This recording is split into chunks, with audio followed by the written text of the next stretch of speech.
Welcome to day 2 of my Tokyo travels. I wasn't here for very long, but I tried to get as many experiences as possible. Some of that included going to the usual places, high technology, kind of what Japan's known for, I suppose, but of course I had to check out some of the more historical sites, so I did. This place is in Asakusa, there we go, and it is the Asakusa Temple, Sensoji. Probably butchering all of that, but getting close enough, I hope. It wasn't too far from where I was, so very easy to get to. It's historical and very impressive, but it's also a tourist site, so a lot of foreigners were here, and there are a lot of tourist gift shops. I didn't mind though, because I was looking for something to give to my friends and my family, and there was still some very peculiar stuff. You know, stuff that you won't find if you go to a place in America that is vaguely Japanese. So I still had a lot of fun looking through all of the stalls. Here you can see more of what I was getting at and what I wanted to see, which is just a huge temple. There is prayer sites around it as well. As you can see, some people are actually praying, and all of these are just, I mean, a lot of them are really, really pretty. Very just, I don't know, overwhelming almost in their architecture when it came to these buildings and the sheer size of everything that was around here. There's definitely a reason there's so many tourists roaming around.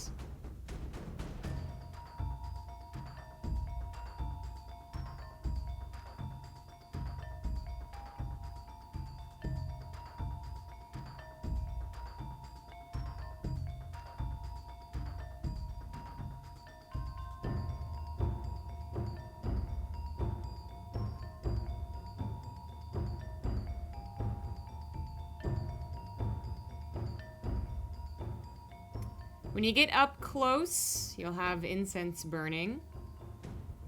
And people do just go over there, and I'm not sure if it's a ritual that I don't know about or part of prayer that I don't know about, but a lot of people were, I don't know, they were getting just huge whiffs, basically.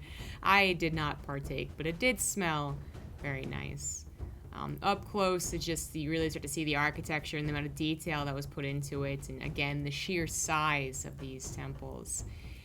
Inside, there's more touristy stuff, and I wasn't being drawn into it, but a lot of people were paying $5 here and there to get those tokens you saw. I was more interested in the arts and the wildlife, or not the wildlife, but the wilderness that was around. As there was very pretty gardens. You know, there's a lot of tourists, but they do keep things very nice and neat and very impressive, very historical place to go to. I would highly recommend it.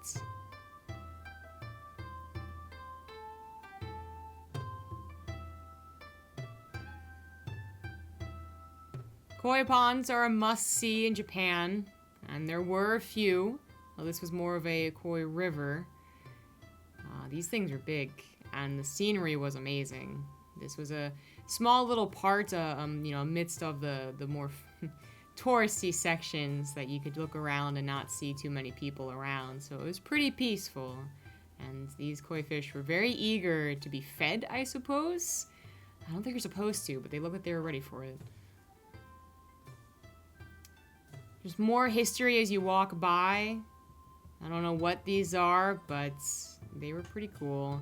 And you do start getting back into the more tourist paths if you veer away, but I like looking at all of these Buddha statues and shrines and temples. You can actually go into one.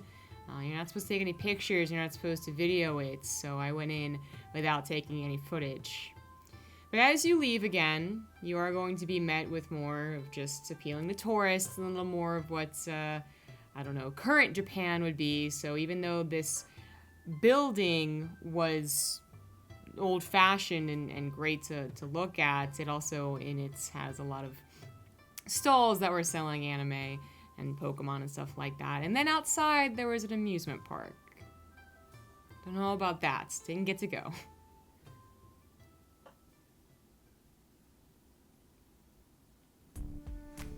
Getting back to, as I put it, I suppose, current Japan. I don't know. I did go to the Square Enix Cafe. Both of them. The Square Enix Cafe that was in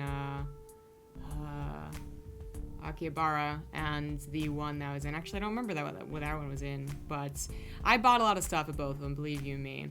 Then I went to Harajuku, because I recognized that name, and it was suggested. I didn't actually get to see any of the cool fashion, but it was, unless you can find that area where all the people are really like wildly dressed, it is just kind of a shopping district.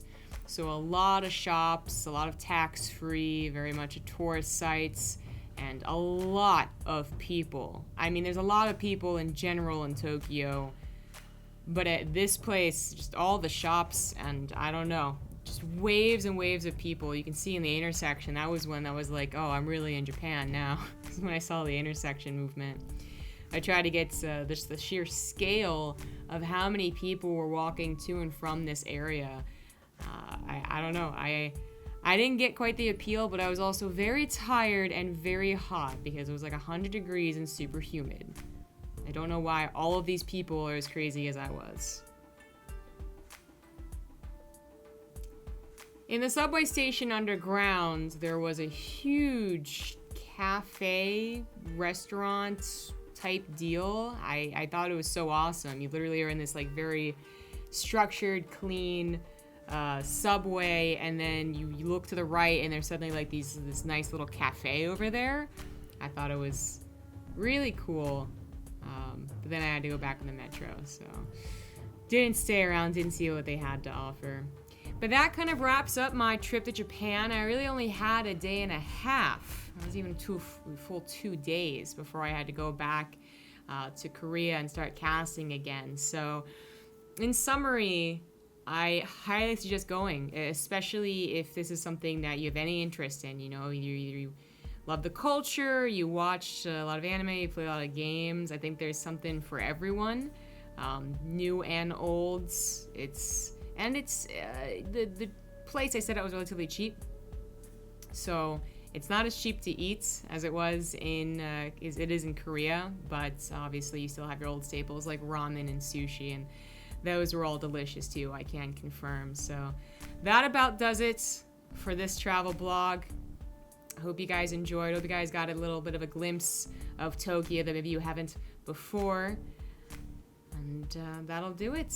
Please subscribe below. And look forward to more videos about my travels. See ya.